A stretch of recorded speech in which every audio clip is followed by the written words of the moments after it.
the battlefield. This is the box.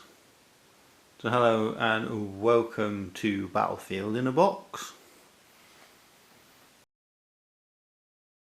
First up then, what we have is a box, and the packing material in the box is actually polystyrene that came from in the box, and this is going to be a polystyrene build. So that combined with some drawings, and we have a beginning. Just tried to plan out some basic structures that will stack inside each other / stack alongside each other, trying to optimise the space inside the box. So just make sure you're building to fit your box. And modifying something old, so these were just made out of cheesecake containers, spray painted and then filled with the covering from Palite, because if you screw it up into balls, stick it underneath and then stick in a layer over the top, you get this kind of undulating watery effect. So cheap, cheerful, reusing materials. Try and reuse materials a lot at the moment because you know plastic's a thing, right? So what I'm going to do now is I'm going to actually frame these, because I think individually it's like, they do, you know, arbitrary terrain kind of thing. But now what I'm going to do is I'm going to build a housing around them and build them so they look like something more real and a bit more impressive on the battlefield, and also behave more like line of sight blocking. Boxing in the previous piece of terrain, so we're going to end up with something that looks like a sewage works or a chemical processing facility, or somewhere where they're separating mining minerals out from like ore or what have you, just that kind of thing. And I'm just boxing in. This is 3 inches deep, and you can see if I shove my hand in that I've got like a good couple of inches behind there, about 1.5 inches. So I'm going to then put in a floor and cut out a square in the floor, so you've got an interior space, and then I'm also going to cut in a couple of diagonals and a flat, so you've got a sort of an entrance area on each side, so that you have something that looks like a terrain. You have a walkway, a gantry around the edge still, and I mean you could place miniatures in the middle, but it's kind of semi-scenic, semi-practical. A quick tip when cutting.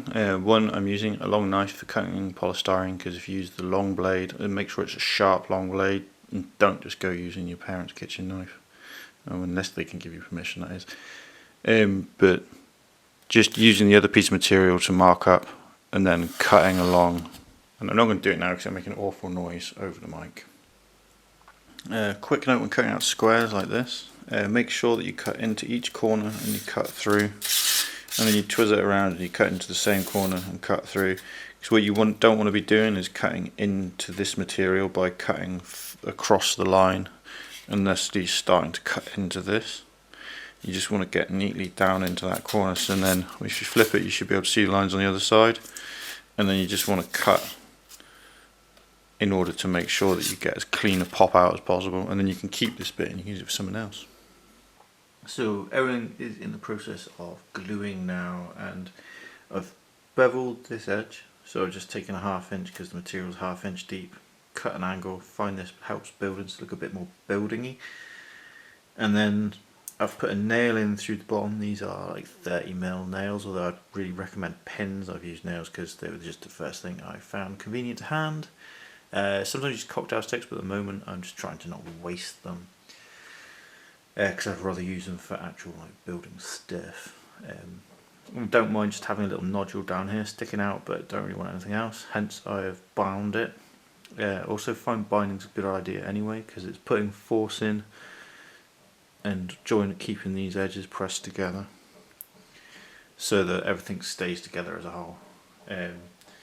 Yeah, and then that's basically that building done. I will mark ladders going up to the various points, and as you can see they're modular, you can stick them together. They're 3 inches high, so they are an official sort of GW elevation level, and they supply blockage in accordance, or like line of sight coverage. Also, by having this up here, you can have it's like you actually have terrain cover, makes sense. And you can always decide that these central bits are actually like toxic, horrible things, so you could decide that that's deadly dangerous terrain, impassable terrain, or what have you in the middle. Next thing then, I'm just going to be taking this old vitamin jar and this old crisp tube, or chip tube if you're in America. Sorry, in the UK we call what you call potato chips crisps. And I'm going to be turning this into like an effluence channel or something, which is distributing liquid ore into the sewage slash refinement slash separation pits or whatever they are. They can change from thing to thing, so it doesn't matter. But in order to do this, I'm going to be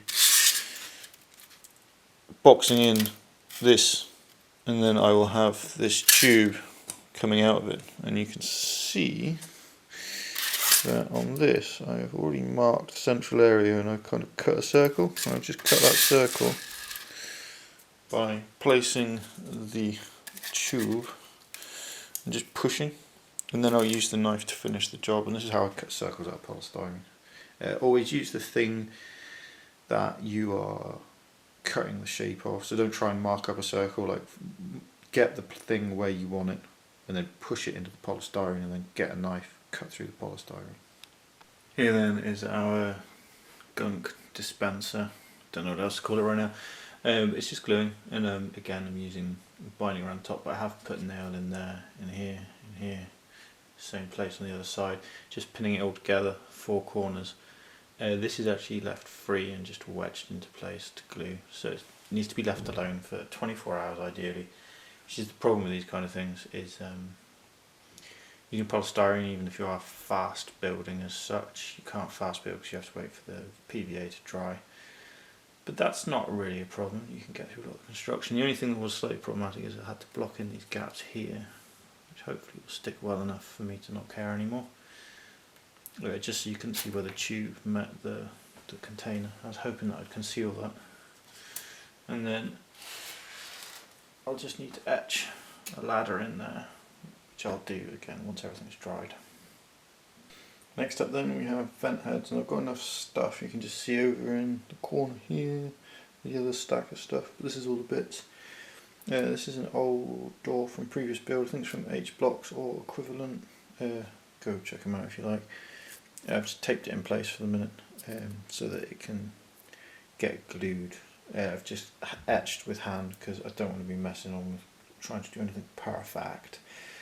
Also, all the material, I've cut it in half, like vertical it was 1 inch deep or ½ an inch deep, and I've cut it down, so it's a bit rough, but again, it doesn't matter, it doesn't have to be perfect. And then with this, the reason I did cut it is so that I could do this.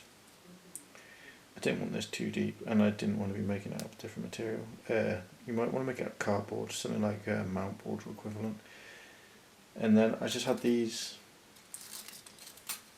are actually white picket fences from N-gauge scale trains, and they make good vent cover. So I'm just going to make 2 ventilation shafts. They're going to be small units, but you can either drop them on top of another building or have them standing separately, just because this is for my gene stealers essentially, so that they can have places that they can appear like they're leaping out of. Here's my 2 vents. They're just lightly glued together and rested in place, so just going to leave them to their own devices.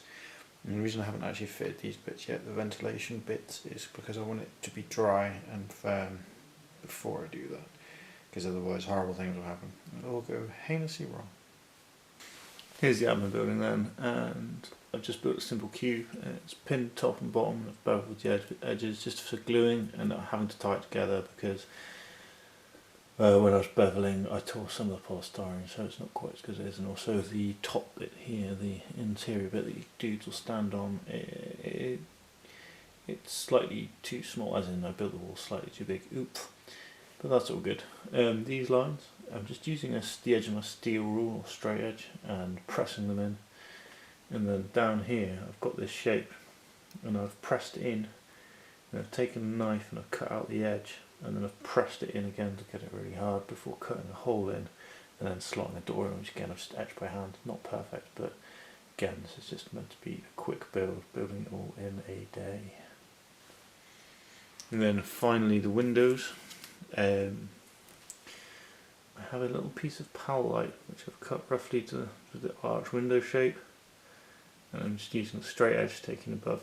These lines, by the way, are 4 inches down from the top, ½ an inch off the top, just to give a bit of interest to the building, and then I've stamped them in, and that will give me a template area to just paint black in order to indicate windows.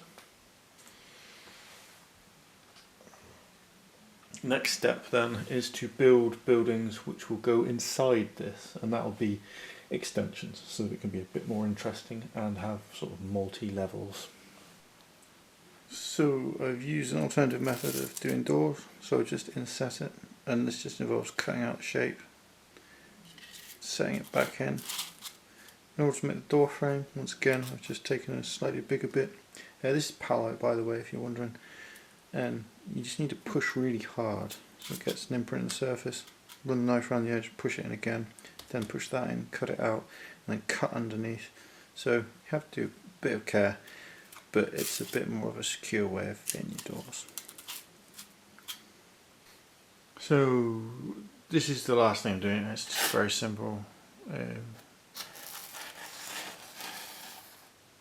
It gives you something to hide behind, something that blocks line of sight, something you can stand on, and it'll also form the exterior courtyard walls for the whole facility.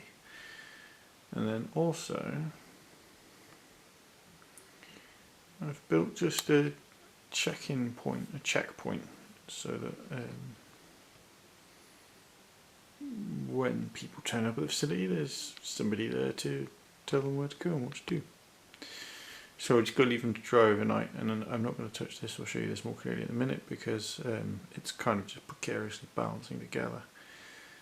So I'm going to leave it overnight, and we will have a gander in the morning, and there might be some last little bits and pieces to do just before painting, but that'll be another day, another $1. Here we go then. This is the set complete and sort of set up, and it's about as dense a space as I can squeeze it into, which is 2 foot by 2 foot. So you can see, made pretty decent amount of training. So the next step is, does it fit in the box? And the answer is yes. So onwards and to painting. I'm just going to be mixing my paint with PVA glue, because what I want is a layer of paint, obviously, but I also want the PVA to act as a hardener / bonding agent for the exterior of the polystyrene. It'll just make it like hard, so if you flick it, it sounds hollow rather than squidgy.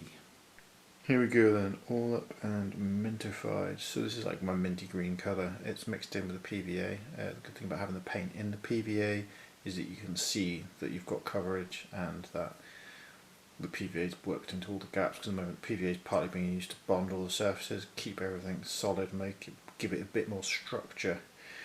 You can still see all the pen mark, but that's okay, that'll disappear with time. Eventually I'll spray paint, and the other thing is, by sealing it you can spray paint this stuff. So I'm going to do a final layer of like thin wash paint, and I'm going to introduce another colour into that, probably a bit more green I feel, but just enough to tint it again, just to add a bit more colour depth to the object. So by doing this, the other thing we're doing is we're starting to build up our painting layers so that we have less painting to do at the final stage. Morning of day 3, and the second layer of sealant has dried now, and as you can see it's a dark colour on the right here, where it's a bit lighter.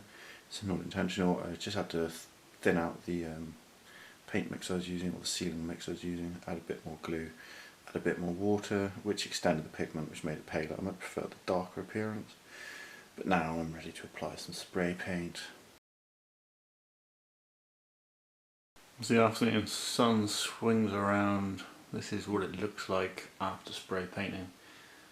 And essentially I've just lightly sprayed the top half first with turquoise, and then with like a yellow whilst it's still essentially wet, and this gives you some blending. And then I've used like a reddy brown just to dust around the bottom edges and a bit into the rooftop corners and stuff, just to make it look mucky and show where dirt would have collected, other than the bit of pipe and its chamber, which I've sprayed first dark red and then dusted with orange, spraying it so it gets that kind of industrial orangey look really.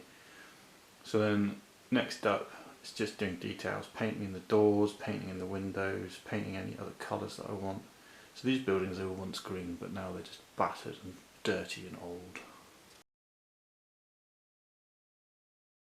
Here we go then, battlefield in a box, all set up. This is on a 4 foot by 4 foot board, so you can see it's like gives you a decent density on the 4 foot by 4 foot. Giving a look out over this sector of battle grid. Walk steaming towards Marines. Imperial Guard holding the line. Steelers infiltrating at the back. As the Orc warlord bellows out across the battlefield as challenge. Hope this video's been of some use, interest to you, and that all your buildings going just how you want it in your battlefields, preferably in a box in this case, turn out just how you want them to. Thank you very much, have a good one, take care, bye bye.